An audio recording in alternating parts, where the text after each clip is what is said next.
Nini everyone, Zabora here. I apologize for the noise in the background, doing laundry. So I know I didn't really clarify on the use of sacred scriptures in spell work and rituals and things of that nature, so I'm hoping to kind of do that with this video.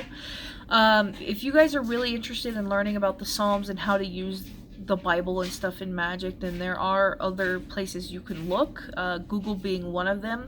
I'm just seriously not interested in covering the Psalms in magic, but 2 seconds of Google will tell you exactly what psalm is used for what. So yeah, I just Google it. I'm not interested in teaching you that. But let's say, for instance, you are writing a paper and you need to be eloquent in that process. You can do an invocation to Seshet, because she is the holy female scribe.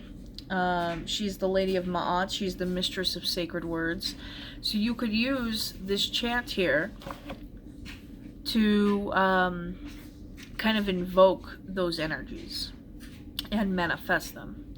So if you're doing a candle to be burned while you're writing this paper, you would anoint the candle and dress it and everything for intelligence, for things associated with the element of air and communications, and you would say this invocation.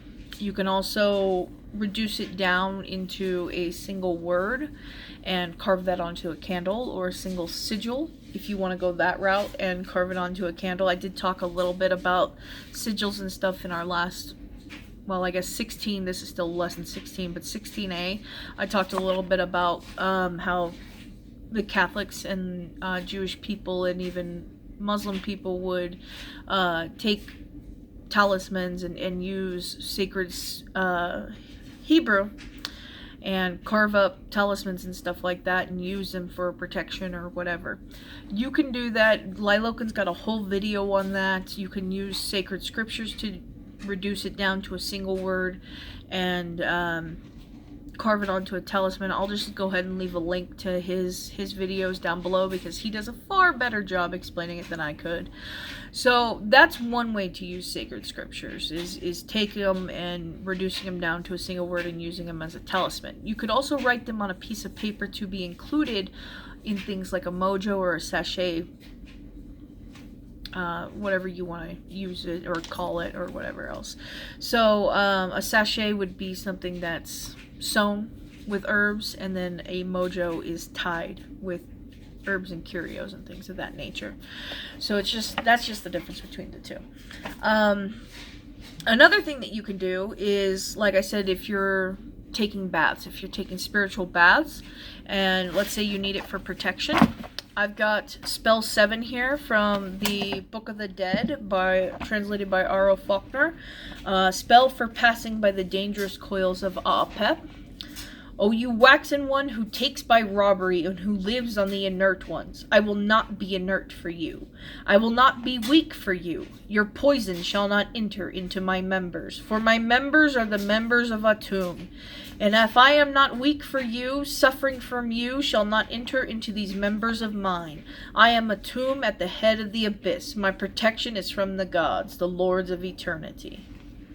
So it goes on from there, but you get the idea. You can say this while you're bathing. You can write this down on a piece of paper, as I said, put it in a mojo, put it in a sachet, whatever it is that you're interested in doing. So I don't know. You would use sacred scriptures in the same places that you would use chants and spells.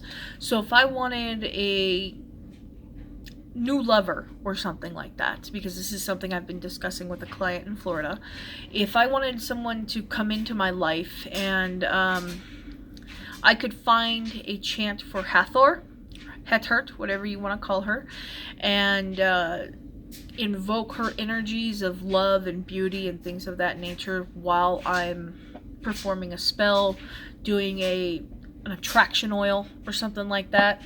It's really up to you on how you want to use them, but I hope this video has kind of clarified about when it is appropriate to use them.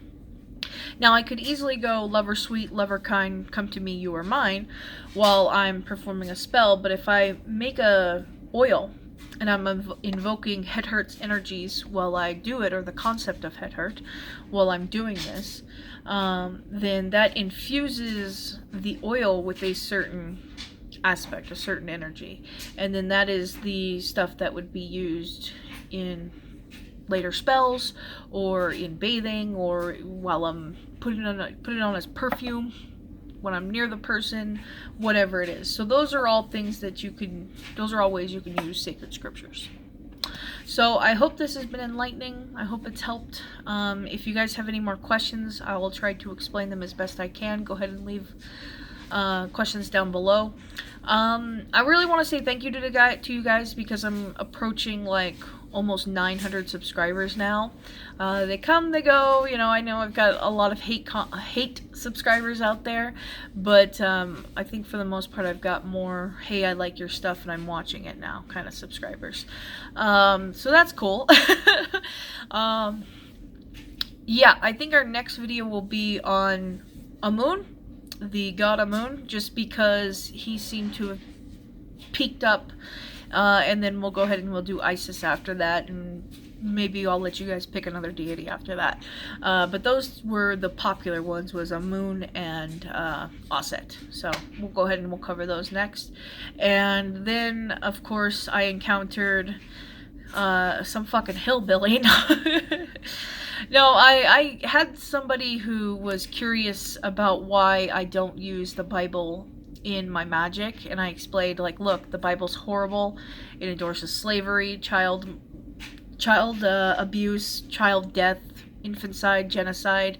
There's all kinds of horrible things that are in the Bible. It's full of lies. So I choose not to use it in my working. And they're like, well, you need to read the scripture. I'm like, you need to read the scripture, because here's all the fucking verses that I got it from. And then of course they deleted their comment, and hey, you know me, the #1 way to get on my channel is to delete your fucking comment. So, especially after you were an idiot.